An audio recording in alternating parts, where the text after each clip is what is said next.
সম্প্রতি মার্কিন অর্থনীতিকে শক্তিশালী করতে ট্রাম্পের নেয়া কর্মপরিকল্পনা আর চীনা অর্থনীতির প্রবৃদ্ধি বাড়াতে দেশটির প্রেসিডেন্ট শি জিনপিং এর নেয়া পদক্ষেপের পর থেকেই চাহিদা বাড়ছে জ্বালানির বিশ্ববাজারে। বিনিয়োগকারীদের বাড়তি মনোযোগ পাওয়ায় ২০২৫ সাল জুড়েই সব ধরনের জ্বালানির দাম ঊর্ধ্বমুখী থাকবে এমন পূর্বাভাসই দিচ্ছে নিউ ইয়র্ক ভিত্তিক অর্থনীতির গতি প্রকৃতি বিশ্লেষণকারী প্রতিষ্ঠান ট্রেডিং ইকোনমিক্স।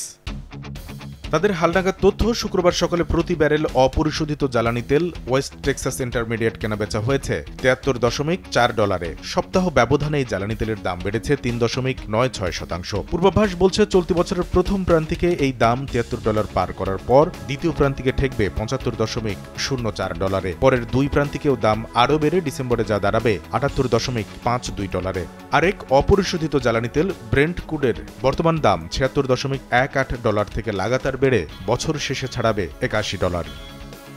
শুক্রবার সকালে ১ গ্যালন গ্যাসোলিন বিশ্ববাজারে কেনাবেচা হয়েছে $২.০৬। সেই গ্যাসোলিনের দাম ধারাবাহিকভাবে বেড়ে বছর শেষে $২.২২ দাঁড়াবে বলে পূর্বাভাস দিয়েছে trading economics.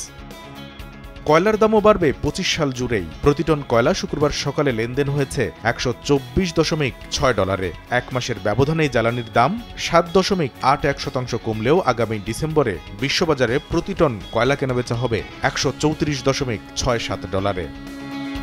১ million British thermal units বা ২৮.২৬ ঘনমিটার প্রাকৃতিক গ্যাসের বর্তমান দাম $৩.৬৬ পড়লেও প্রতি প্রান্তিকেই একটু একটু করে বেড়ে বছর শেষে তা $৪.৫ দাঁড়াবে বলে পূর্বাভাস ট্রেডিং ইকোনমিক্সের। কামরুল হাসান সবুজ, সময় সংবাদ।